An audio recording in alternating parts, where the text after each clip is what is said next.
As a market participant, are you selling? No, we are not selling on this news. Obviously, it's disappointing what has transpired. Particularly disappointing is the company's lack of a real response, especially coming from top leadership.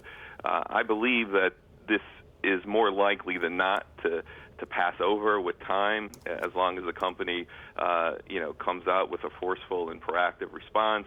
We haven't seen that yet. Hopefully before long we will. Otherwise, the governments around the world are going to be stepping in and filling in the gaps here. David, do you agree? Not really. I think I understand why he wouldn't sell, and I think he's possibly wise not to right now, but I don't think there's any hope that governments will not step in. I think what we're seeing now is a pattern of a failure of controls that has extended over many years and for which it appears that Facebook really has no answer. And it's compounded by the reality that this failure of controls and the data releases that are happening as a result of it seem to be putting liberal democracy in peril across the world. That is a shocking crisis and is one that is unforgivable for a company whose profits are so spectacularly large, which is why your guest owns its stock, and those profits still are going up, granted, but they are going to have to fundamentally change the way they do business. That could have been said before, just based on the U.S. electoral manipulation with the Russian involvement.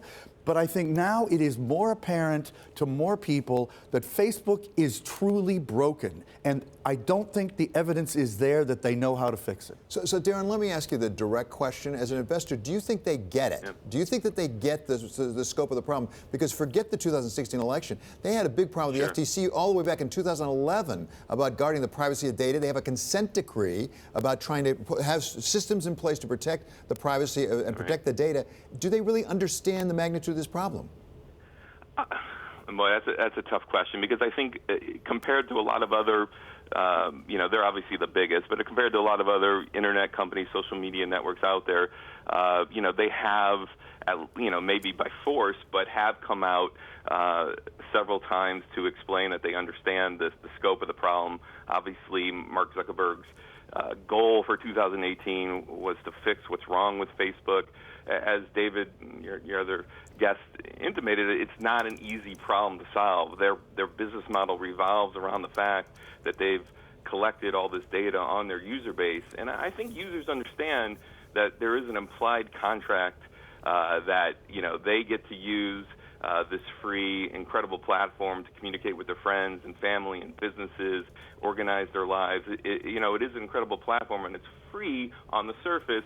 The price to pay is obviously the data you're sharing with Facebook and their advertisers, which will hopefully make the products they offer to you more relevant and profitable for them.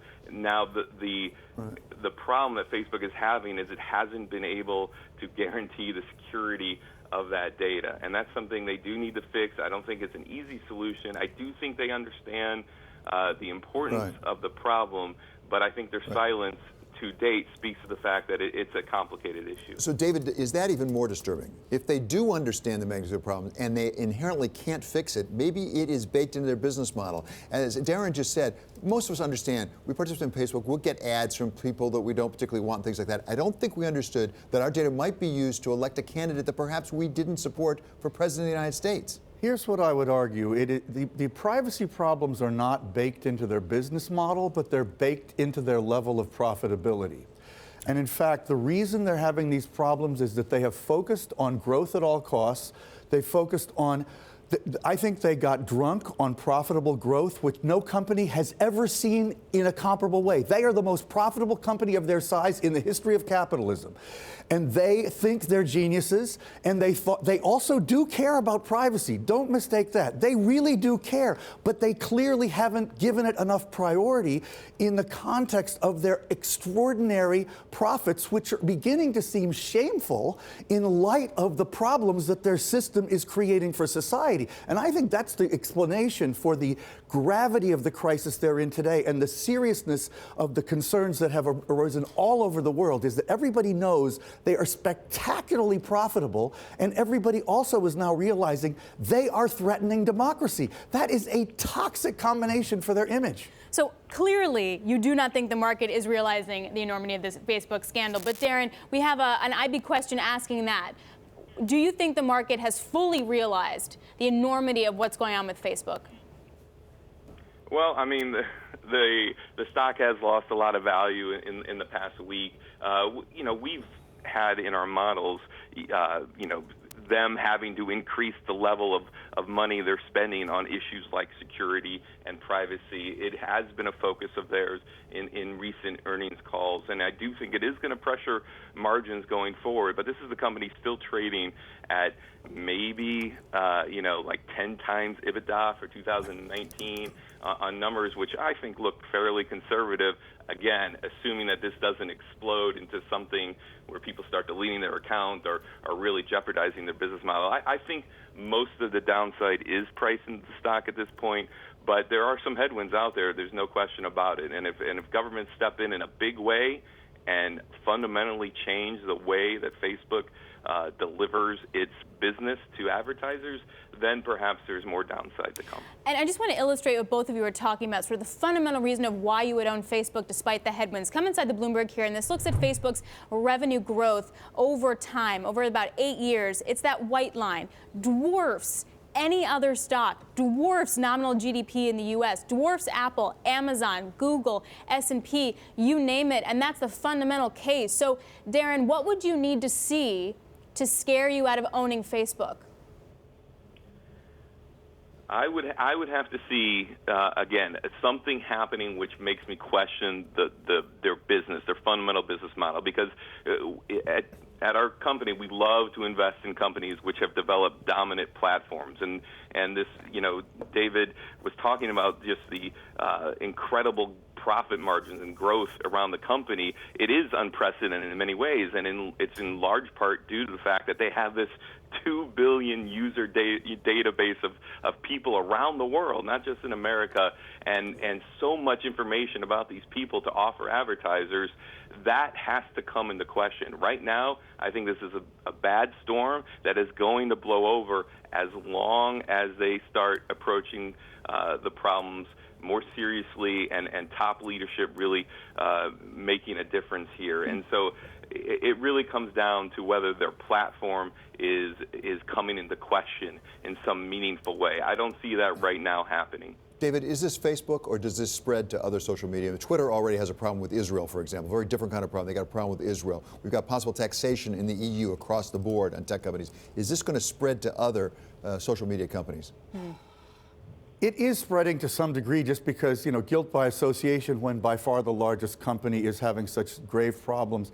But I was thinking about it this morning. This issue of the escape of user data is one that affects many other companies, including Apple. This is a big problem with apps on iOS. The problem is, and for Facebook, is that when a data escapes from Facebook, the recipient gets this extraordinarily detailed set of profiles of people. If data escapes on iPhone, basically you might get somebody's phone list, and that's bad, and Apple probably doesn't have sufficient controls. But Facebook set up its system in such a way that the risks were greater because the quantity of personal data is exponentially greater. But could I make two quick predictions? Yeah. One is Facebook will pay a vast amount of money to solve this problem internally. They've already said it'll affect their profits. It's going to affect their profits a lot more. I don't think Darren's crazy to continue holding the stock, but I also guarantee governments are also going to come in and come down on this company all over the world, and it's going to be really problematic because they're in 190 plus countries, and every government wants to do something. Managing that is going to be extremely challenging. Government cannot allow an entity like this to have effects like this and not be regulated. It's as simple as that. There you have it. Meanwhile, Mark Zuckerberg, where are you? Yeah, where in the exactly. world? But Mark Zuckerberg does care. Axios Mark cares. No, but Axios is reporting he's going to come out in the next 24 hours. We'll see if that happens. But that's what Axios says. He's coming out. But you're right. He's been silent, which is the worst thing you can be.